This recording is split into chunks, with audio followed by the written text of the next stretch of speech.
মৃত্যুর কষ্ট আর কবরের অন্ধকার, এই দুটো কথা মনে পড়লেই আমাদের বুকটা অজানা ভয়ে কেঁপে ওঠে, তাই না? কিন্তু একটু চোখ বন্ধ করে ভেবে দেখুন তো, এই পবিত্র রমজান মাসে ইফতারের ঠিক আগ মুহূর্তে যদি মালাকুল মাউত আপনার সামনে এসে হাসি মুখে দাগান, কেমন হয় একজন রোজাদারের শেষ বিদায়? মৃত্যু কি আসলেই সবার জন্য যন্ত্রণাদায়ক, নাকি কারো কারো জন্য তা এক শান্তির ঘুম? আজ আপনাদের কুমিল্লার মেঘনাপাড়ের এক গ্রামের রহমত চাচার এমন এক বিদায়ের গল্প শোনাব, যা শোনার পর কবরের প্রতি আপনার ভয় কেটে যাবে। আমি কথা দিচ্ছি, জীবনের এই শ্রেষ্ঠ গল্পটা যদি আজ শেষ পর্যন্ত শোনেন, আপনার চোখ তো ভিজবেই, সাথে মনটাও এক অপার্থিব শান্তিতে ভরে যাবে। চলুন গল্পটা শুনি। রমজান মাসের মাঝামাঝি সময়, চারদিকে এক অদ্ভুত নিস্তব্ধতা। প্রকৃতি যেন এক গভীর ধ্যানে মগ্ন। কুমিল্লার মেঘনা নদীর পাড় ঘেঁষে ছায়া ঘেরা ছোট্ট একটি গ্রাম। সেই গ্রামের একদম শেষ মাথায় ছোট্ট একটি টিনের ঘর। সেখান থেকে ভেসে আসছে মৃদু এক তসবি পড়ার শব্দ। এই ঘরে থাকেন আমাদের সবার প্রিয় রহমত চাচা। লোকটা সারা জীবন কেটেছে অভাব আর অনটনের সাথে যুদ্ধ করে। পরনের পাঞ্জাবিটায় হয়তো তালি দেওয়া, কিন্তু তার চেহারায় সবসময় এক মায়াবী হাসি লেগে থাকত। পাড়ার ছোট ছোট ছেলেমেয়েরা ওনাকে দেখলে দৌড়ে আসত, কারণ তারা জানত রহমত চাচার পকেটে সবসময় 2 টাকা দামের একটা না একটা লজেন্স বা বিস্কুট ঠিকই লুকানো থাকত। সেদিন ছিল জুমাবার। সারাদিন রোজা রেখে রহমত চাচা অনেক ক্লান্ত, কিন্তু ওনার মনের ভেতর আজ এক অন্যরকম আনন্দ কাজ করছে। ইফতারের পর যখন তিনি জায়নামাজে বসলেন, তখন ওনার শরীরটা খুব হালকা লাগছিল। সাধারণত বয়স হলে মানুষের শরীরে, হাঁটুতে বা কোমরে নানা ব্যথা থাকে, তাই না? কিন্তু আজ রহমত চাচার মনে হচ্ছে তিনি যেন বাতাসের মতো হালকা হয়ে গেছেন। আসলে আমরা যখন দুনিয়ার এই মায়ার জালে, এই দৌড়ঝাঁপের কাজে ব্যস্ত থাকি, তখন বুঝতেই পারি না যে পর্দার ওপাশে আসলে কি ঘটছে। রমজান মাসে জান্নাতের দরজাগুলো সব হাঁট করে খুলে দেওয়া হয়। আসমান থেকে রহমতের ফেরেশতারা ঝাঁকে ঝাঁকে নিচে নেমে আসেন। এই মাসে জাহান্নামের কোনো উত্তাপ থাকে না, শয়তানের কোনো কুমন্ত্রণা থাকে না। তাই তো এই পবিত্র সময় যখন কোনো মুমিনের বিদায় বেলা ঘনিয়ে আসে, তখন তার চারপাশের পুরো পরিবেশটাই বদলে যায়। রহমত চাচা যখন এশার নামাজের জন্য মসজিদে যাওয়ার প্রস্তুতি নিচ্ছিলেন, তখন হঠাৎ ওনার ঘরের কোণটা এক অদ্ভুত নূরের আলোয় ভরে উঠল। সেই আলোটা চোখের জন্য মোটেও কষ্টকর নয়, বরং খুব আরামদায়ক। ঘরের পুরনো শ্যাওলা ধরা দেয়ালগুলো যেন সেই আলোয় জীবন্ত হয়ে উঠল। রহমত চাচা থমকে দাঁড়ালেন। তিনি অনুভব করলেন ওনার চারপাশে কেউ যেন খুব দামি কোনো সুগন্ধি মাখিয়ে দিচ্ছে। এই ঘ্রাণটা আমাদের চেনা বকুল বা গোলাপের নয়, এ যেন জান্নাত থেকে ভেসে আসা কোনো কস্তুরীর ঘ্রাণ। ঠিক সেই মুহূর্তে ঘরের দরজায় এসে দাঁড়ালেন একজন জ্যোতির্ময় পুরুষ। তার পরনে ধবধবে সাদা পোশাক, মুখমণ্ডল যেন পূর্ণিমার চাঁদের চেয়েও বেশি উজ্জ্বল। তিনি হলেন মালাকুল মাউত। তবে আজ তিনি কোনো আজাবের শিকল নিয়ে আসেননি। তিনি এসেছেন জান্নাতি রেশমি কাপড় আর মায়াবী এক আহ্বান নিয়ে। ফেরেশতা খুব নরম মিষ্টি সুরে ডাক দিলেন, হে প্রশান্ত আত্মা, তুমি কি তৈরি? তোমার রব তোমাকে খুব মিস করছেন। এই ডাকটা শুনে রহমত চাচার মনে হলো তিনি যেন ছোটবেলার মতো তার মায়ের কোলে শুয়ে আছেন। সারা দুনিয়ার সব কষ্ট, অভাবের সংসারের সব টেনশন এক নিমিষেই ধুয়ে মুছে গেল। তার মনে হলো এই মানুষটার সাথেই তো তার বহুদিনের পরিচয়। তিনি মুচকি হেসে ফেরেশতাকে অভিবাদন জানালেন। হাদিসে এসেছে, রমজান মাসে যখন কোনো ঈমানদার ব্যক্তির মৃত্যু হয়, তখন তাকে কবরের আযাব থেকে মুক্তি দেওয়া হয়। এই মাসে মৃত্যু হওয়াটা যেন সরাসরি জান্নাতের টিকিট পাওয়ার মতো। মালাকুল মাউত যখন রহমত চাচার শিয়রে বসলেন, তখন ওনার হাত পা একটু শীতল হয়ে আসছিল। কিন্তু বিশ্বাস করুন, সেই শীতলতা বরফের মতো জমানো নয়, বরং চৈত্র মাসের কাঠ ফাটা দুপুরের পর এক পশলা বৃষ্টির মতো আরামদায়ক। রহমত চাচা ধীরে ধীরে বিছানায় শুয়ে পড়লেন। ওনার ঠোঁট দুটো খুব হালকা করে নড়ছিল। তিনি বিড়বিড় করে পড়ছিলেন, লা ইলাহা ইল্লাল্লাহ। ওনার রুহুটা যখন শরীর থেকে বেরিয়ে যাচ্ছিল, তখন ওনার একটুও কষ্ট হচ্ছিল না, বরং ওনার মনে হচ্ছিল তিনি যেন একটা পুরনো ঘামে ভেজা জীর্ণ পোশাক খুলে নতুন এক সুন্দর পোশাক পরে নিচ্ছেন। ঠিক যখন রুহুটা পুরোপুরি বেরিয়ে গেল, রহমত চাচার চোখের সামনে থেকে দুনিয়ার সব পর্দা সরে গেল।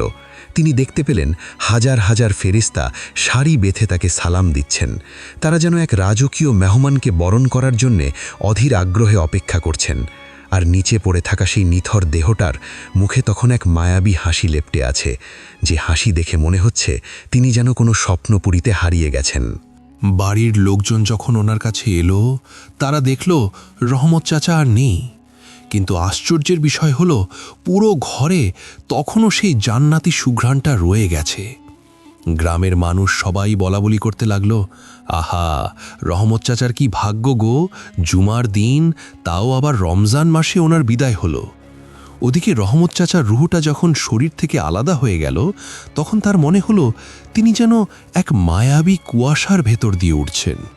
তার সেই পুরনো জীর্ণ শরীরটা নিচে পড়ে আছে, কিন্তু তিনি নিজেকে অনুভব করছেন একদম হালকা, একদম সতেজ। তার চারপাশে এখন আর ঘরের কোনো দেয়াল নেই, বরং এক অসীম আকাশ। ফেরেশতারা যখন ওনার রুহটাকে জান্নাতি রেশমি কাপড়ে জড়িয়ে নিলেন, তখন সেই কাপড়ের শীতলতা রহমত চাচার আত্মাকে এক পরম তৃপ্তিতে ভরিয়ে দিল। রমজান মাসের এই সময়ে আসমানের দরজাগুলো তো আগে থেকেই খোলা ছিল। ফেরেশতারা যখন ওনাকে নিয়ে উপরের দিকে উঠতে শুরু করলেন, তখন রহমত চাচা দেখতে পেলেন রাস্তার দুপাশে হাজার হাজার ফেরেশতা সারি বেঁধে দাঁড়িয়ে আছেন। তারা অবাক হয়ে একে অপরকে জিজ্ঞেস করছেন, সুবহান আল্লাহ, এই সুঘ্রাণযুক্ত পবিত্র আত্মাটি কার, যার শরীর থেকে কস্তুরীর চেয়েও মিষ্টি ঘ্রাণ বেরোচ্ছে? ওনাকে বহনকারী ফেরেশতারা তখন খুব গর্বের সাথে উত্তর দিচ্ছেন, ইনি হলেন আল্লাহর সেই বান্দা যিনি রমজানকে সম্মান করেছিলেন, যিনি সারা দিন ক্ষুধার্ত থেকেও হাসি মুখে মানুষের সাথে কথা বলতেন আর আল্লাহর জিকির করেছিলেন। আজ তিনি তার রবের মেহমান হয়ে আসছেন। প্রতিটি আসমান পার হওয়ার সময় সেখানকার ফেরেশতারা রহমত চাচাকে সালাম দিচ্ছিলেন। রমজান মাসে আসমানের আবহাওয়াটাই অন্যরকম থাকে। সেখানে কোনো ভয় নেই, কোনো অন্ধকার নেই। রহমত চাচা অবাক হয়ে দেখছেন আসমানের প্রতিটি স্তর নূরের আলোয় ঝলমল করছে। তিনি জীবনেও কখনো ভাবেননি মৃত্যু এত সুন্দর হতে পারে। তার মনে পড়ল দুনিয়ার সেই সব কষ্টের কথা, অভাবের কথা। এখন সেগুলো ওনার কাছে খুব তুচ্ছ, খুব ছোট মনে হচ্ছে। এক সময় ফেরেশতারা ওনাকে নিয়ে পৌঁছালেন সিদরাতুল মুনতাহার কাছাকাছি। সেখান থেকে এক অপার্থিব আওয়াজ এলো, এক পরম মমতাময় কণ্ঠস্বর, যা শুনলে কলিজা ঠান্ডা হয়ে যায়। আল্লাহ পাকের পক্ষ থেকে ঘোষণা এলো, আমার এই বান্দার নাম ইল্লিউনে লিখে রাখো, আর একে আবার দুনিয়ায় পাঠিয়ে দাও, কারণ মাটির দেহ থেকেই আমি তাকে সৃষ্টি করেছি এবং সেখানেই সে ফিরে যাবে। মুহূর্তের মধ্যে রহমত চাচা আবার নিজেকে আবিষ্কার করলেন ওনার নিজের বাড়ির আঙিনায়। কিন্তু এবার তিনি অন্য সবার মতো মাটিতে দাঁড়িয়ে নেই, তিনি যেন বাতাসের ওপর ভেসে আছেন। তিনি দেখতে পাচ্ছেন তার ছেলে মেয়েরা ডুকরে কাঁদছে, তার আত্মীয় স্বজনরা জড়ো হয়েছে। ওনার খুব ইচ্ছে করছিল সবার মাথায় হাত বুলিয়ে বলতে, কাঁদিস না বাবা, আমি তো অনেক ভালো আছি, আমি তো এক চমৎকার জায়গা দেখে এলাম রে। কিন্তু ওনার কথা শোনার ক্ষমতা তখন দুনিয়ার কোনো মানুষের ছিল না। তিনি দেখলেন ওনার শরীরটাকে গোসল করানো হচ্ছে। টিউবওয়েলের পানিতে বরই পাতা মিশিয়ে যখন ওনার শরীরে ঢালা হচ্ছিল, তিনি এক অদ্ভুত প্রশান্তি অনুভব করছিলেন। রমজান মাসে যারা মারা যায়, খেয়াল করে দেখবেন তাদের জানাজায় এক অন্যরকম নূর থাকে। রহমত চাচার জানাজায় গ্রামের অনেক মানুষ এলো। সবাই শুধু বলাবলি করছিল, লোকটার কপাল কত ভালো। এরপর এলো সেই মুহূর্ত, যেটাকে আমরা সবাই সবচেয়ে বেশি ভয় পাই, কবর। সাদা কাফনে জড়িয়ে যখন ওনাকে কবরের অন্ধকার গর্তে নামানো হলো, দুনিয়ার মানুষের চোখে সেটা ছিল এক অন্ধকার ভয়ঙ্কর গর্ত। কিন্তু রহমত চাচার কাছে সেটা মনে হলো এক বিশাল ফুলের বাগান। রমজান মাসের খাতিরে কবরের মাটি ওনাকে কোনো চাপ দিল না। মাটির সেই বিছানাটা যেন ওনার জন্য একটা নরম তুলতুলে বিছানায় পরিণত হলো। ওনার ওপর যখন বাঁশের চাটাই আর মাটি দেওয়া হলো, তখন চারপাশটা একদম নিঝুম হয়ে গেল।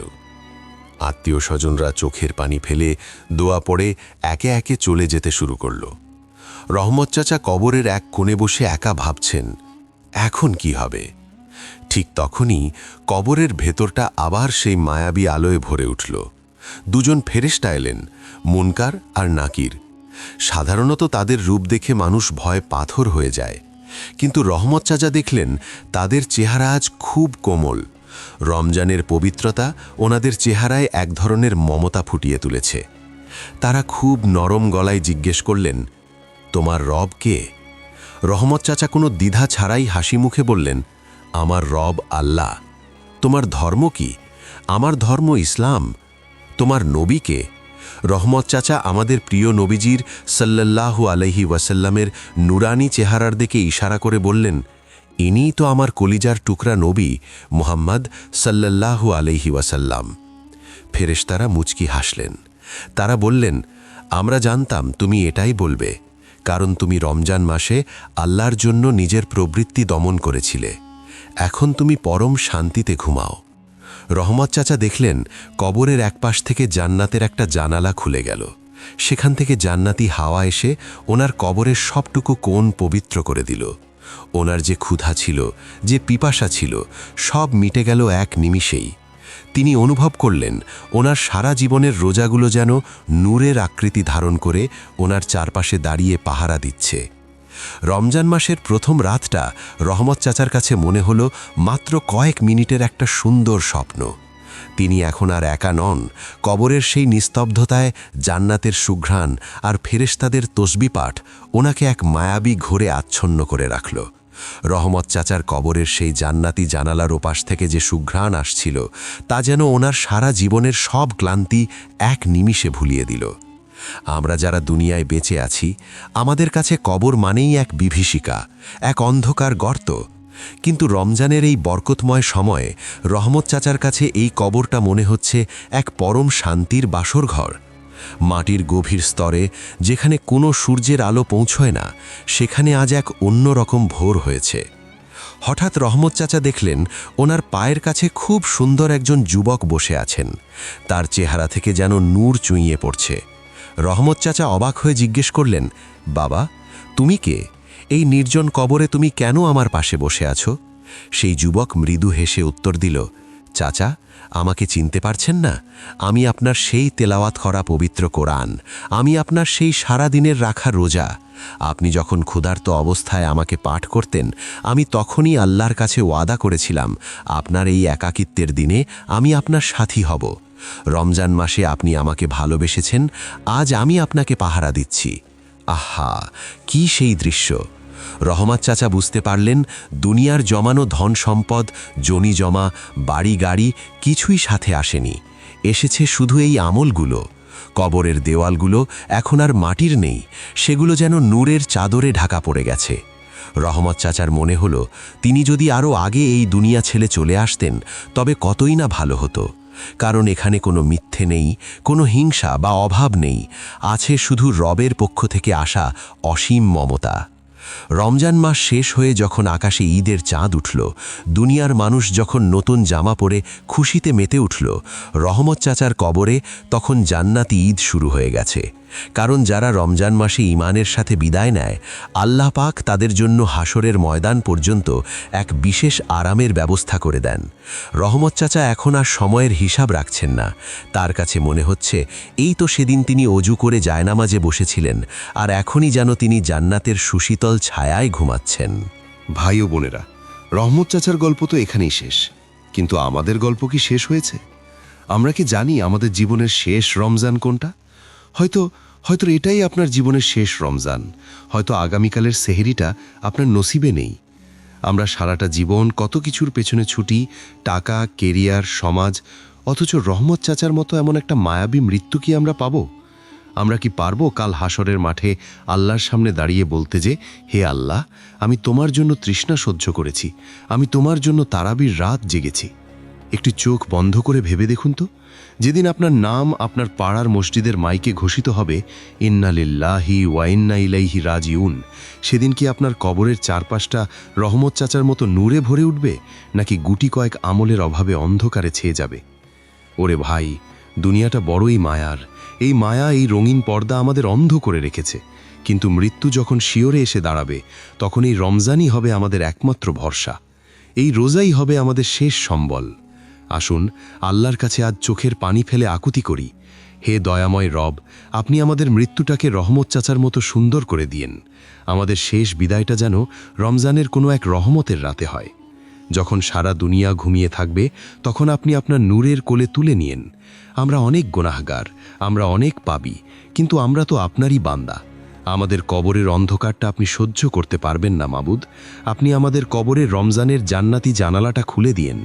আমাদের জীবনটাকে রমজানের মতো পবিত্র করে দিন, আর আমাদের মৃত্যুটাকে জান্নাতের সুঘ্রাণে ভরিয়ে দিন। আমিন। গল্পটা শুনে মনটা কি একটু ভারী হয়ে গেল, নাকি এক অদ্ভুত শান্তিতে ভরে গেল ভেতরটা? যদি আপনার চোখের কোণে এক ফোঁটা পানিও এসে থাকে, তবে বুঝবেন আপনার অন্তরটা এখনও বেঁচে আছে। এই সুন্দর গল্পটা আপনার কাছের মানুষদের সাথে, বন্ধুদের সাথে একটু শেয়ার করে দিন না। কে জানে, হয়তো আপনার একটা শেয়ারের কারণে কারো একটা রোজার প্রতি ভালোবাসা বেড়ে যাবে। আর হ্যাঁ, আমরা তো দুনিয়ার কত আজগুবি চ্যানেল সাবস্ক্রাইব করে রাখি, তাই না? যদি এই ছোট্ট আয়োজনটি আপনার হৃদয়ে একটুও জায়গা করে নিতে পারে, তবে চ্যানেলটি সাবস্ক্রাইব করে আমাদের এই সুন্দর পরিবারের একজন হয়ে যান। কথা দিচ্ছি, আপনাদের জন্য এমন আরও অনেক প্রশান্তির গল্প নিয়ে আসবো ইনশাআল্লাহ। ভালো থাকবেন, আর হ্যাঁ, রোজাগুলো কিন্তু মিস করবেন না। আল্লাহ হাফিজ।